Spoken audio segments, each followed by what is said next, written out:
Aloha. So this setting here has a kind of Mr. Rogers vibe, which, which I like because he actually is one of my true heroes. Even though I do a lot of stuff about politics, he's really my true hero. It's maybe because I do a lot of stuff about politics. That may be why. Anyway, I'm going to tell a story, or some little stories, called Faces. Faces. Prosopagnosia. Anybody here know what that means?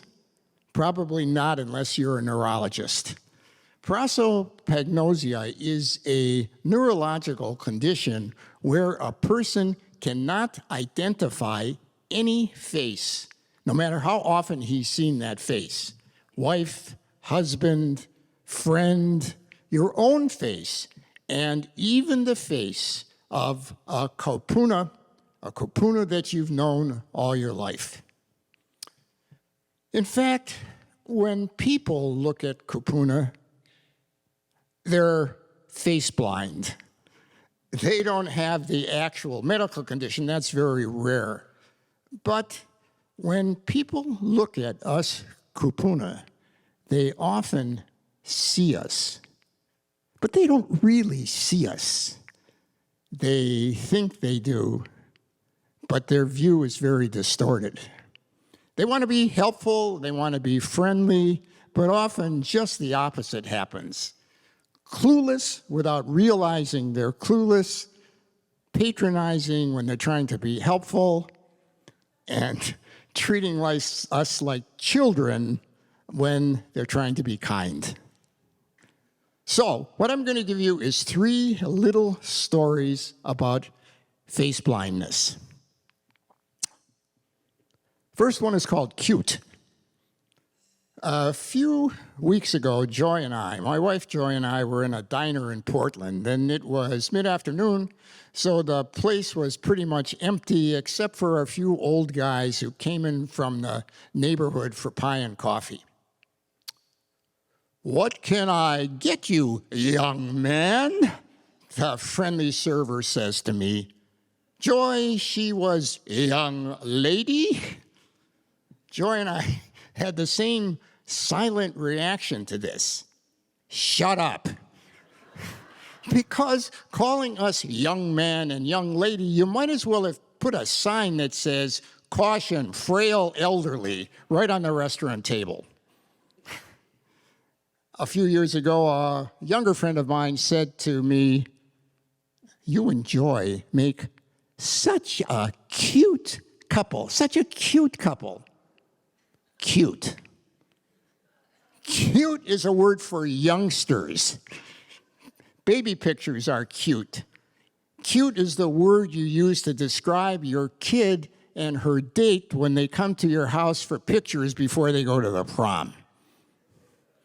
When people see cute, when they're looking at an old person, what they're seeing, what they're really imagining is a doddering old couple at their 60th wedding anniversary party, slowly doing the foxtrot while the guests politely applaud and Auntie gets ready to do the hula. That's cute. I, a few years ago, started to look at advertisements for senior living facilities, both in Portland and in Honolulu. And in the Portland ones, the picture of the old folks, they're full of vim and vigor. There's one picture of an older guy in a wheelchair. He's well-dressed, he's ruddy. It looks like he just came off the ski slopes where he happened to take a nasty fall. But the Hawaii pictures are altogether different. The people in the Hawaii senior living pictures are much older looking. They tend to be sitting around the table, maybe playing mahjong, maybe just talking.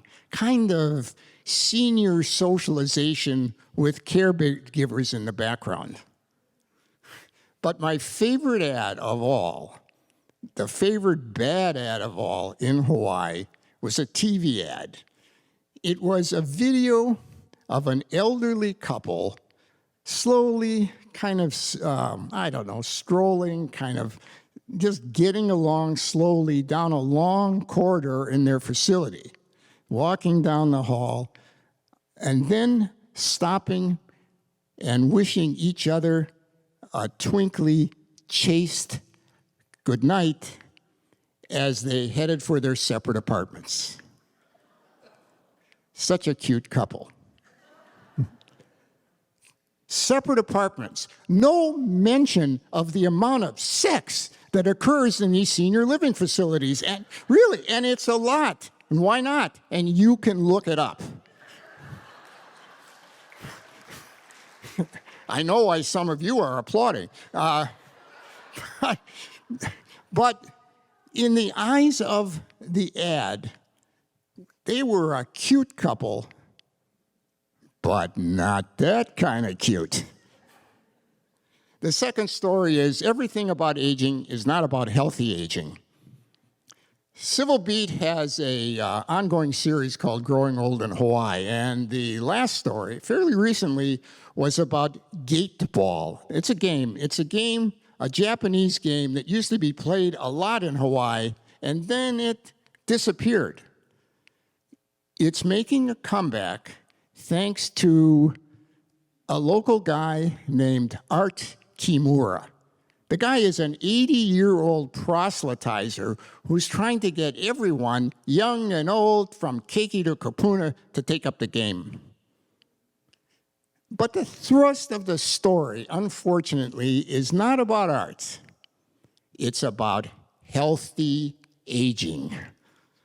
According to one of the aging experts in the story, he suggests that gate ball covers all the bases. Socialization, a easy but regular exercise, and mental acuity. Health tips for Kapuna, just what we need, as if we're not bombarded with them all the time, always giving us health tips, do and don'ts. Green salad instead of mac salad. Brown rice instead of white. But you know what? Gate ball is a game. It's not a medical procedure. It's play. Hordes of old people don't travel from Hawaii to Las Vegas because they think that walking from slot machine to slot machine will increase their bone density. They go to have fun. Does it help healthy aging? Who knows? Who cares? Well, it turns out that lots of people care if they only see us as aged or aging. Not as full people, not as human beings who happen to be getting old. The final story. What do we Kupuna see? What do we see when we look in the mirror? But I want to go back. I want to go back to one thing that I should have mentioned about what that story should have been about. The story should have been about Art Kimura. And you know why? Because Art Kimura is 80 years old and still a community organizer, just like Barack Obama was a community organizer when he was 30 years old and living in Chicago. So, the final story is, what do we Kapuna see when we look in the mirror? Well, as you can imagine, we see lots of things. We see wrinkles. We see spots that look like cancer scare. We see hair loss. And we may see something else. My wife sees her mother. Oh my God, I look in the mirror and I see my mother. But you know, what we also see are memories and incidents that just appear out of nowhere, out of the blue as we look in the mirror. Now, where the hell did that come from? Nostalgia, memories, incidents, laughing, crying, sadness, happiness, life, death. They all appear when we look in the mirror. That's because there's something special about looking in the mirror when you're aging. Seeing is a combination of the eye, the brain, and the heart. You can call that neurology if you want. You can call it neuroscience if you want. There's a lot of that. I call it the magic of aging.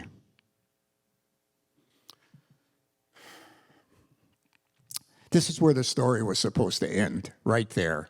Maybe with tying it up a little bit with a blue ribbon around it by thinking of some clever phrases, tying it up that way.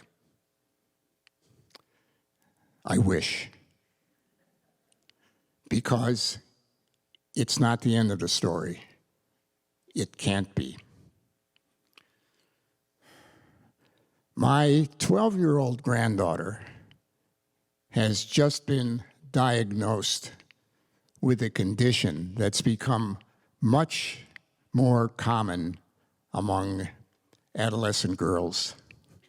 And believe me, Vivian is an adolescent girl. The outlook is really good for a total cure, but the treatment, the work that has to be done is kind of complicated.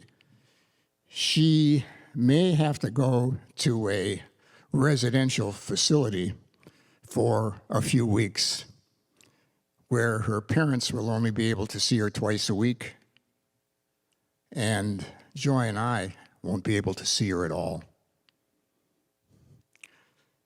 So while I was writing this story about Kupuna, I was overwhelmed about Vivian. When she lived in Brooklyn, where she was born, and then they moved to Portland, we tried to see him as much as we can. It was never enough. It wasn't face blindness, but too close for comfort. But now, it's not about what she will see when she looks in Grandpa's face or what I will see when I look at hers. It's whether we will see each other at all. There's a poem called Face Blind, and the opening of the poem says, "The rich details of a face are so frail." When people look at Kupuna, they see this frail, this kind of frail. But with Vivian and me now, it's a different kind. It's the frailty of our relationship, our link. Will she be blind to my face? Will I be blind to hers? Vivian and me, such a cute couple. Thanks.